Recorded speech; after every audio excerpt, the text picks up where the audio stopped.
സാധാരണ അറസ്റ്റല്ല ഷെഫി. നോക്കൂ, ഇതിപ്പോ പത്മകുമാർ വാസു ദേവസ്വം ബോർഡിലെ പൊളിറ്റിക്കൽ നോമിനികൾ എന്ന് പറയാം, ബാക്കി ഉദ്യോഗസ്ഥർ ദേവസ്വം ബോർഡിലെ ഉദ്യോഗസ്ഥർ പോട്ടെ, പത്മകുമാർ വാസു ദേവസ്വം ബോർഡ് പ്രസിഡന്റുമാർ എന്ന് പറയാം.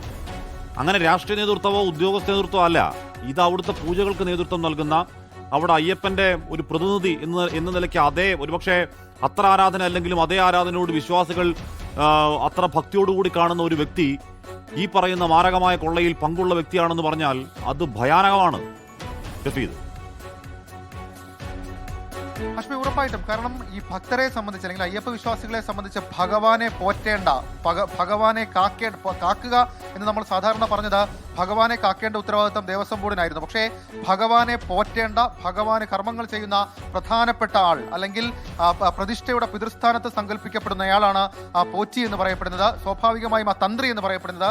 ആ തന്ത്രിയുടെ ഭാഗത്ത് നിന്ന് കൊടും കൊള്ളയ്ക്ക് കൂട്ട് നിന്നു, കാവൽ നിന്നു എന്ന് പറയുന്നത് പോലും ആ വിശ്വാസികളെ സംബന്ധിച്ച് അവർക്ക് വലിയ വിഷമം ഉണ്ടാക്കുന്ന, വലിയ മാനസിക ബുദ്ധിമുട്ടുണ്ടാക്കുന്ന കാര്യമാണ്. ഏതായാലും അതിൽ തെളിവുകളുണ്ട് എന്നുള്ള കാര്യം ഉറപ്പാണ്. കാരണം ഇതിനോടകം നടത്തിയിട്ടുള്ള അറസ്റ്റുകളിൽ ഇപ്പോഴും നമ്മൾ പറയേണ്ടത് കൺഫ്യൂഷൻ ഉണ്ടാവാൻ കാര്യം എന്താ അറിയോ? അതായത് ഏറ്റവും ഒടുവിൽ പത്മകുമാറിന്റെ ജാമ്യാപേക്ഷ എതിർത്തുകൊണ്ട് കൊടുത്ത റിപ്പോർട്ടിൽ SIT പറയുന്ന വരികൾ ഇങ്ങനെയാണ്: moreover, investigation revealed that the opinion of the Thantri was not sought in this case and no anujna was performed in connection with this work. ഒന്നുകൂടെ വായിക്കാം. Moreover, investigation revealed that the opinion of the Tantri was not sought in this case and no anujna was performed in connection with this work. എന്ന് പറഞ്ഞാൽ തന്ത്രിയിൽ നിന്ന് ഇതുമായി ബന്ധപ്പെട്ട ഏതെങ്കിലും അഭിപ്രായം തേടിയിരുന്നില്ല, ഏതെങ്കിലും അനുജ്ഞ വാങ്ങിയെടുത്തിരുന്നില്ല, തന്ത്രിയുടെ തലക്കൽ വെച്ച് പത്മകുമാർ രക്ഷപ്പെടാൻ നോക്കുന്നു എന്ന മട്ടിലാണ് ഏറ്റവും ഒടുവിലും വന്ന SIT കോടതിയിൽ പറഞ്ഞത്. അതുകൊണ്ട് ഇപ്പോഴും ചില കൺഫ്യൂഷൻ അതിനകത്തുണ്ട് ഷെഫി. രണ്ട് കേസുകൾ, അതായത് 2 കേസുകളുടെ ഇൻവോൾവ്മെന്റ് നമ്മൾ ഇക്കാര്യത്തിൽ പരിശോധിക്കണം. SIT സ്വർണ്ണക്കൊള്ളയുമായി ബന്ധപ്പെട്ട് എടുത്തിട്ടുള്ളത് 2 കേസുകളാണ്. ഒന്ന് ദ്വാരപാലക ശില്പങ്ങളിലെ സ്വർണ്ണപ്പാളികൾ, 2 കട്ടിളപ്പാളിയുമായി ബന്ധപ്പെട്ട കേസുകൾ. 2 കേസുകളിലും, അതായത് ഈ ദ്വാരപാലക ശില്പങ്ങൾ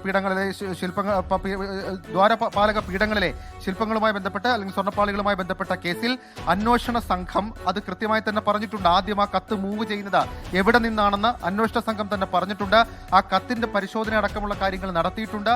ആ കത്തിൽ ആവശ്യപ്പെട്ടത് അല്ലെങ്കിൽ ഇങ്ങനെ ഒരു കാര്യം മാത്രമാണ് താൻ ആവശ്യപ്പെട്ടതെന്ന് തന്ത്രി കണ്ഠരര് രാജീവർ ആദ്യം മൊഴിയെടുക്കലിന് ശേഷം മാധ്യമങ്ങളോടക്കം പ്രതികരിച്ച ഒരു കാര്യമായി കൂടി മാറുന്നുണ്ട് എന്നുള്ളതാണ് ഇക്കാര്യത്തിൽ ഏറ്റവും ശ്രദ്ധേയമായിട്ടുള്ള കാര്യം. ഏതായാലും ഹഷ്മി സൂചിപ്പിച്ചതുപോലെ തന്നെ ഇക്കാര്യത്തിൽ പത്മകുമാറിന്റെ അടക്കം അല്ലെങ്കിൽ പ്രതികളുടെ അടക്കം കസ്റ്റഡി അപേക്ഷയ്ക്ക് SIT സാധാരണഗതിയിൽ പറയുന്നതാണ് കൂടുതൽ ചോദ്യം ചെയ്യൽ, കൂടുതൽ കണ്ടെത്തലുകൾ, കൂടുതൽ തെളിവ് ശേഖരണം, കൂടുതൽ മൊഴിയെടുക്കലടക്കം ഇക്കാര്യത്തിൽ ആവശ്യമാണെന്ന് പറയുന്നതാണ്.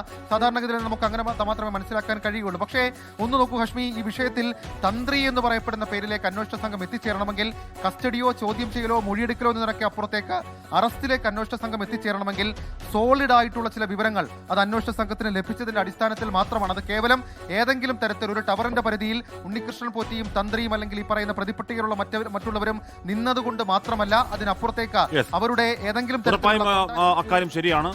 തന്ത്രി എന്ന് പറഞ്ഞാൽ ശബരിമല ഏറ്റവും ഉന്നതനായ വ്യക്തിയാണ്. അദ്ദേഹത്തെ ചോദ്യം ചെയ്യണമെങ്കിൽ, അറസ്റ്റ് ചെയ്യണമെങ്കിൽ കൃത്യമായ തെളിവില്ലാതെ SIT അത് ചെയ്യില്ല.